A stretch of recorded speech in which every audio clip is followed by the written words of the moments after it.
As mothers and entrepreneurs, it's easy to get caught up in the hustle and bustle of building our businesses and nurturing our families. But today, we're challenging the notion that self prioritization is selfish. In fact, we're flipping the script to show just how essential it is for our success and our legacies that we're building. Welcome, welcome, mompreneurs, to another episode of Making of the Mompreneur Show. I'm Rashida Green. I am the founder and CEO of Get Right Coaching, the host of this wonderful Mompreneur HQ community, and the creator of the Digimompreneur Academy, where we help moms who are determined to find time, money, and location freedom to start, grow, and scale online businesses so that they can build the life of their dreams without neglecting themselves or their families in the process. And we do that through content, community, coaching, and the Digimompreneur Academy. And today's episode, it is going to be truly transformative. Why? Because we're digging in deep into a topic that's so often overlooked, but credible vital, and that is self-care. Our theme this month is love and legacy. So we're talking about loving ourselves, loving our community, loving our families, loving our business. But we're also talking about mainly how we can love ourselves, because if we don't love ourselves, then loving these other things and these other people is going to be very difficult. And because we as women and moms have learned certain behaviors and sacrificing ourselves for the sake of everyone else, well, this is what we're going to be talking about today on Unlearn to Relearn, the power of prioritizing self care for mom entrepreneurs. And joining us is a remarkable woman, mother, entrepreneur, and friend who's going to guide us through this journey of unlearning and relearning. Gwendolyn Althea is a meditation teacher, self care advocate, and seasoned communications professional. She inspires women to craft authentic lives, to thrive in their purpose, passion, and pursuit of a truly fulfilling existence. Please give a warm virtual welcome to our guest, Gwendolyn Althea. Hey, hey there. Good to see you. Good seeing you as well. Let me see your volume. All right. So we want you to get ready to be inspired. Mompreneur HQ community. Throughout today's show, we're going to explore actionable strategies, heartfelt stories, and powerful mindset shifts that will empower you to prioritize self care without guilt. It's time to embrace a new paradigm of success, one that's rooted in love, legacy, and most importantly, self care. All right. So I want you to make sure that you grab your pen, paper, pencil, digital device so that you can take some copious notes so that you can really get a fullness of this conversation and really take some things away that will help you to identify those times in your life that you need to address your self-care situation, because if you can truly cannot pour from an empty cup. So without further ado, let us go ahead and have this dialogue with Miss Gwendolyn. Can you let us know who you are, who you serve? Tell us a bit about yourself so that the Mompreneur HQ community get to know you. Or I think you laid out most of it in the introduction. What I will add to that is, as noted, I am a full-time communications professional doing media relations. But like most of you, I'm a mom. My son is 20. And even at that age, we are still parents. And so there's still a role I fulfill there. And I will share how I got here was through a series of decisions, some good, some bad. But I was on the beginning end of a divorce and, crying on my therapist's couch for like weeks and weeks, trying to figure out my life and what my next steps were. And just one day I just had the revelation that whatever my life was going to be, it was up to me to make it, which is how the phrase make a dope life began. And what I did over that year was prioritize myself, still handling my responsibilities, but I decided to make a paradigm shift and prioritize myself. And so, what that looked like for me was figuring out the things that I love to do and doing those things, understanding the people that I love to be around and being around them. I made sure to put myself in spaces and situations that fulfilled me instead of drained me. And so if you've ever been through anything stressful, whether it's relationship, work related, anything like that, you will find that it will just drain your battery. And we often are taught not to pause and recharge ourselves. Moms, we are taught almost from probably from inception, honestly, for generations. We've watched our mothers, grandmothers, aunts just sacrifice. Hmm. Don't believe me just from your own life. Mother's Day will be coming up in a few months. Start looking at the campaigns around that. And we're being celebrated for your what? Your sacrifice. My mother did everything for me. She gave her all for everything for me. I watched her work late at night. I watched her work 3 or 4 jobs. She made my life. Everything is So never true. just celebrated like, oh, she's brilliant. I'm happy Mother's Day. You are so brilliant. It's happy Mother's Day. Thank you for giving your all to me with nothing left over for yourself. Wow. I realized that was not working for me. And so I made that shift and was pursuing my own passions, whether that was photography, writing, whatever it was. Also, with the understanding in terms of legacy that we learn by what we see, not necessarily everything that we hear. So my mother was very diligent about talking to me growing up about what women should be doing versus what she had to do because she was single. Heard it loud and clear. I can recite it verbatim. What do Mm. I do when I get older? I have a gentleman with me or something, a husband, and I'm still in here moving the dress. I'm still trying to carry 10 grocery bags in the house because Oh my what I goodness. saw my mother do was all the things. Everything. Right. Else. I was still visually programmed despite her trying to give me a healthy alternative. I learned by what I saw. And so I encourage parents. It feels uncomfortable sometimes to take care of yourself because you're like, oh, I should be doing something for my kid. I should be doing something for my spouse. I should be doing something for all these people. Hmm. But at the end of the day, I realized I wanted my son to see what a well-rounded woman could look like. If I had a daughter, I wouldn't want her to repeat what I did, what my mother didn't want to do, but did out of necessity. And she could only do that by sight. I wanted my son to know that his wife didn't have to be, I don't want to necessarily use the word slave, but like in servitude to him, in servitude, where instead of a partnership. Hmm. And I also wanted him to understand that he could pursue, the things that he loves. And so hearing him say to me, I'm pursuing my love of track coaching, I'm pursuing my love of art because I saw you do it, lets me know that I was in the right place. Absolutely. That is awesome. Thank you for giving us that rundown of how you came to be where you are today. And I did not mention, but thank you for mentioning Dope Life. It's Dope Life, make a dope life. That's a slogan, mantra, a way of living that you have managed to bring to the world, not just as a slogan, but as products and products that help in navigating self-care. Can you tell us a little bit more about Make a Dope Life? Pretty much what you said. It actually started as a documentation of like my journey of like after that year. And I didn't really think of it as a product or a business, but maybe like 2 years in, I would go like to homecoming and people would stop me and ask me about Make a Dope Life, or they would say, I want to make a dope life. And I was like, okay, this might be something. This is interesting. I didn't think anybody was paying attention. And I had started to learn like in my early 30s about like natural products because I had gone natural and I was trying to figure things out. And so people started asking, could you make this? Are you willing to sell it? So I was kind of like the accidental entrepreneurs, started selling like body oils and body butter and, different like skincare products. Okay. And, but I'm transitioning a little bit more now. So the business Soap Life Essentials is kind of on hiatus. About a year ago, maybe a little bit over a year, the end of 2022, I was feeling very burnt out, very tired, stretched in a lot of different ways. And I was like, okay, I'm going to take a sabbatical for like the first quarter. And as I went through, you don't realize how tired you are until you stop moving. And so the 3 months wasn't enough. It turned into a year. And so I'm probably looking to transition the business and moving back into more serious pursuit of the entrepreneurial side of my life, probably the start of the second quarter of this year. And Okay. I want to incorporate more of the things that I've learned, whether it's the meditation teacher training. I'm currently in yoga teacher training, as well as a training for energy and sound healing, to be able to share that with my community in a way that's accessible to them, in a way that they can afford, with a face that they can recognize, and just getting more to the heart of what self care is. There's been a commodification of self care where it's now tied to capitalism products.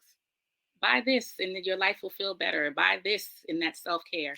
And some of Mhm. that is, this therapeutic massages, those things do make you feel good. But the heart of the actual practice of self care is really a spiritual practice. And that doesn't necessarily mean religion, but it's literally like taking care of your spirit so that you can do what you need to do for yourself and those that you love. So that could be meditation, it could be prayer, it could be communing with the God of your understanding. But it should be something that is soul nourishing, things that really are set out to take care of you. And so I know it can be challenging for women in general, moms in particular, to again put themselves first. We're taught, we all hear the you're in the airplane, put on the mask first, and we hear it and it kind of makes sense. But the actual practice of it is Right. challenging. So the first thing Mhm. I would say is it will feel uncomfortable. Do it anyway. It's a new muscle. You're Mhm. strengthening it, you're flexing it, you're waiting for it to grow stronger. It is absolutely going to feel uncomfortable. I go through this with friends and partners all the time, and I have to drag them out like, just start with a lunch. Take lunch. Let them fold their own, teach them how to fold their own clothes.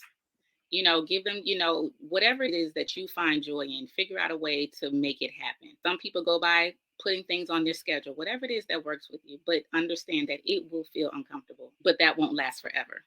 And you're also teaching your children, again, legacy and modeling, that it is okay for them to take care of themselves.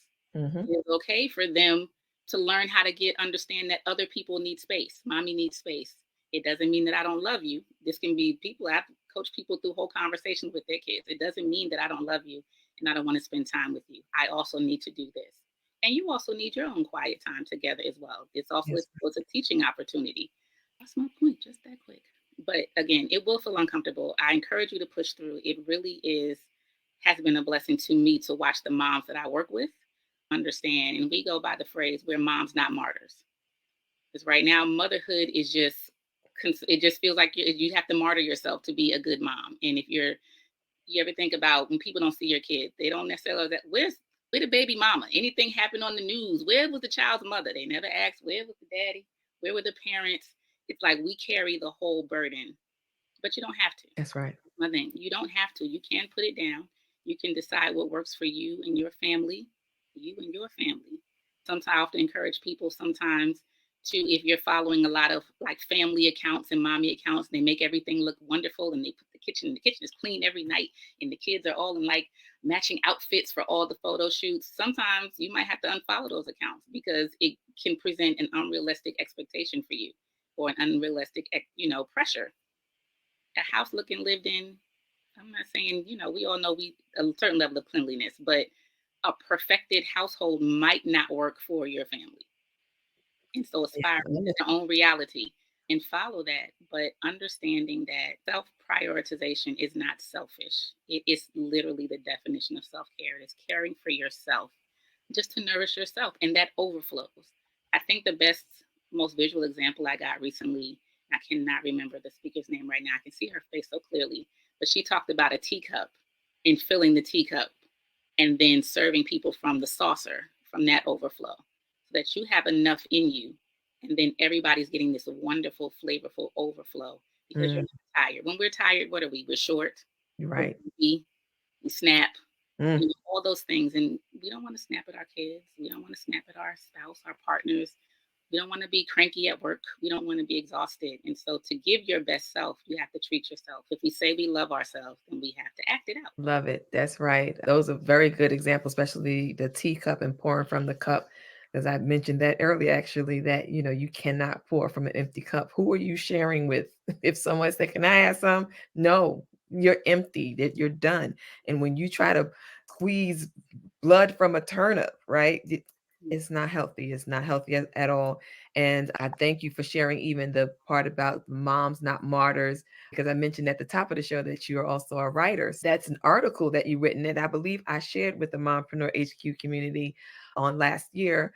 But when we're talking about unlearning, you've mentioned some of those things that we've been maybe not necessarily taught verbally, but what we've seen over and over again, time after time. What are some of those things that we need to unlearn, and how can we what are some steps that we can take to make sure we're turning away from those old ways?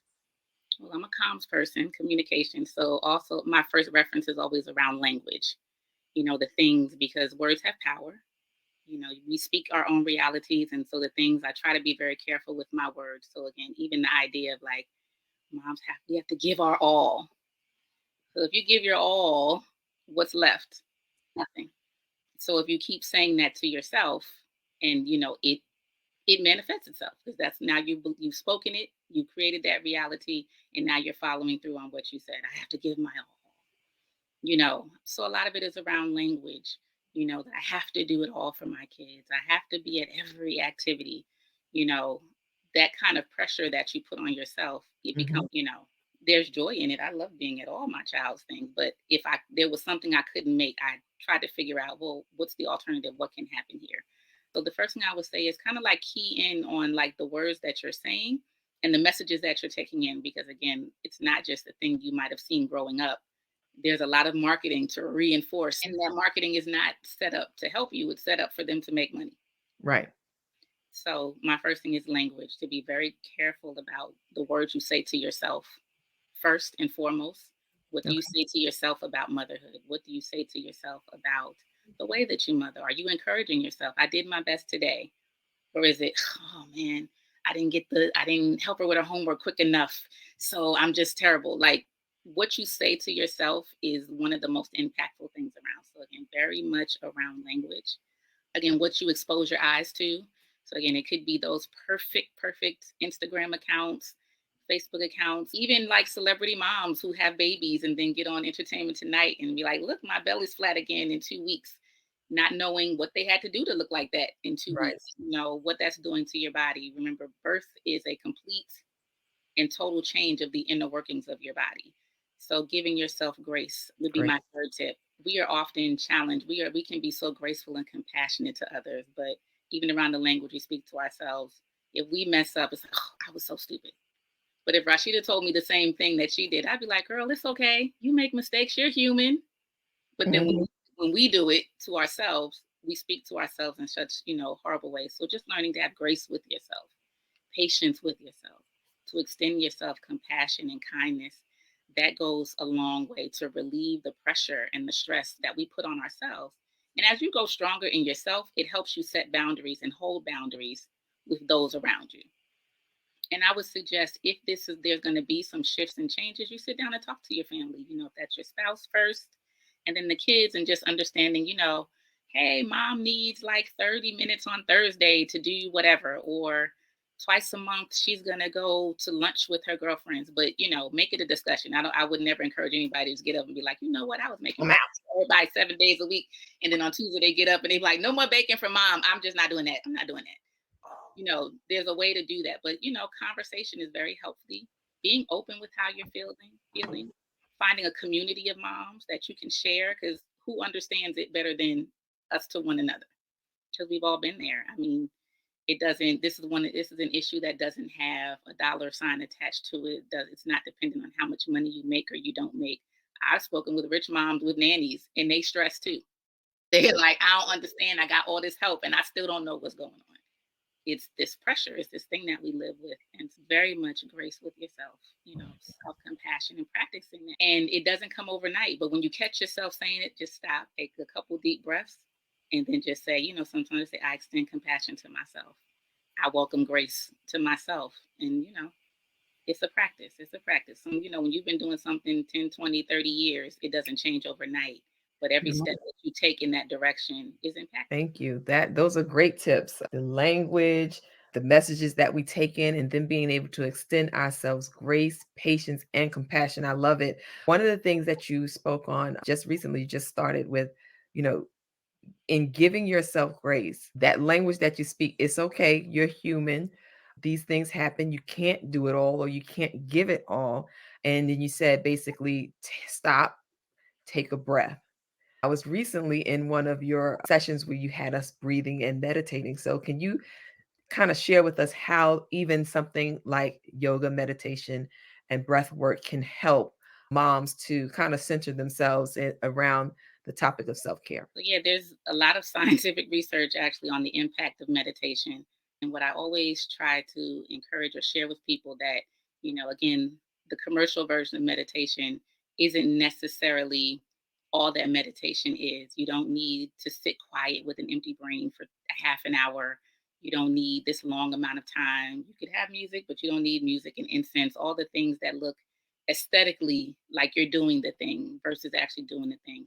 I recently started like a series on TikTok for just 2 minute meditations just to let people know how much you can really get done in 2 weeks, in 2 minutes. So you just pause. You can find yourself in a comfortable seated position. You can stand or lay down, whatever it is that works for you. And literally just stopping and taking a full deep breath, just in through in your nose and as much air as you can fill, and just slowly releasing it, or blowing it out quickly, and just repeating that, 3 or 4 times just to center yourself and calm yourself down. Even a couple of minutes literally has a physical and mental impact for the positive on your body and your spirit and your mind. That is great. Thank you so much for sharing that. I mean, I feel like, yeah, I can do this mom thing because, I don't have to sacrifice throw myself, across the bridge and have the people cross over me, because that's sometimes how it feels, when you're talking about growing up in a household, like you said, where the mother is just knocking it out, and then for me, I just feel this overwhelming. I have to give back because my mom was one of those moms, right? She was working and double doing overtime. And when I went to college, she was doing 80 hours a week to put me through college because I wasn't one of those scholarship kids. But she was doing it. If we had to stay in a one-bedroom apartment with all of us in the same bedroom, we had to do what we had to do, and that's because she was making provisions, and that was a lot of sacrifice that she had to have as a single mother. And then once she got married and remarried and taking care of the household, and we moved into this big old house, and she had all these rooms to clean, and it was like, go mom. But in the back of my mind, I was like, how does she do it all? Like, Mhm, what superpower is this? And not necessarily being told that was kind of me, just because that's what I saw. My mother was always, mhm, working, doing, volunteering, cleaning. It was always something. So I appreciate you sharing with us today some of the things that we learn by not necessarily what is always said, but what we hear, what we see on social media, what we see in our households, and if Big Mom and them was always cooking on Sunday, you kind of feel like you gotta cook on Sunday. So if you don't cook, mhm, oh, how awful am I? Because I didn't cook on Sunday. If Big Mama was here, she would have been cooking, and we put all mhm, this pressure on ourselves to do these things. And and sometimes when you look at them kids or them spouses, they don't care. I could tell you that if there is a piece of paper on the floor, my kids ain't picking it up unless I tell them to pick it up. You know what I'm saying? Because if it's something that's not really getting done, it doesn't have to be perfect. It has to be mhm, livable, and if you want it to be this fabulous book cover home, then knock yourself out, but don't let it be because you feel the pressure to be something or to do something, which sometimes we do feel like as moms. So, thank you so much for imparting your wisdom with us, Miss Gwendolyn Althea. It was a great conversation. I really enjoyed the tips that you brought and really hearing about your journey. And I am sure my audience, y'all, I hope y'all are putting some questions in the comments below. And, she's going to tell us how you can reach her and stay in contact with her and her Make a Dope Life movement in a few moments. But let's get to know Gwendolyn just a little bit better. Let's see. Going to ask you a couple of questions and let us know which one you prefer. Is pretty much a this or that. And we're just going to, the first thing that comes to your mind, just let us know. We want to get to know a little more about Miss Gwendolyn Althea. So, quickly, coffee or tea? always tea. I make my own blends. That's nice. Go ahead and see. So, tea, cool.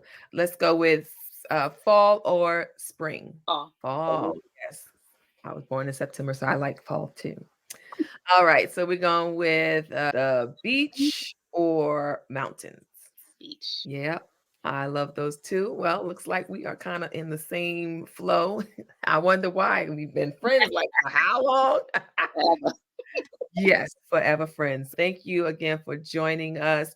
Tell the people how we can reach you and stay in contact with you.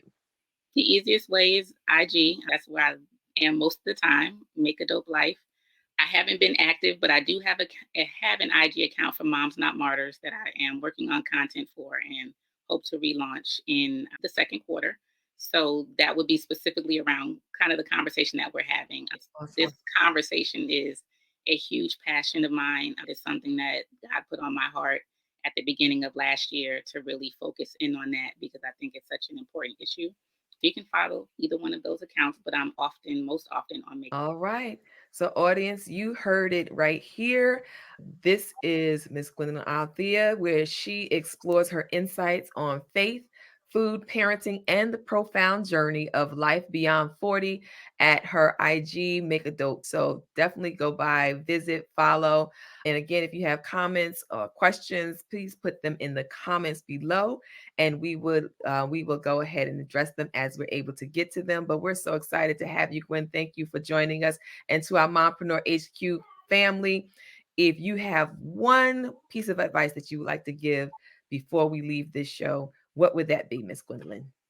Go with my own phrase. Life is what you make it. Why not make it dope? So think about what it is that you want your life to look like. Not depending on anybody else. What you want out of your life. What do you want your life to feel like?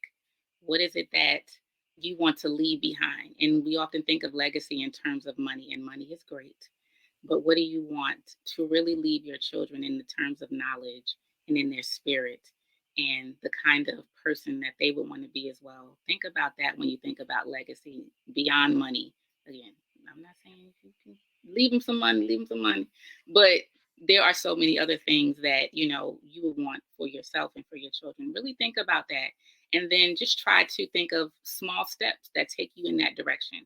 Once you are living fully on the path to the kind of person that you want to be, things start to open up. When you take one step, the universe, God, everybody, and they all conspire to be like, okay, she said it. We see her acting. We gonna help. Come on, everybody, let's get together. Same thing with your friends and family that are watching you.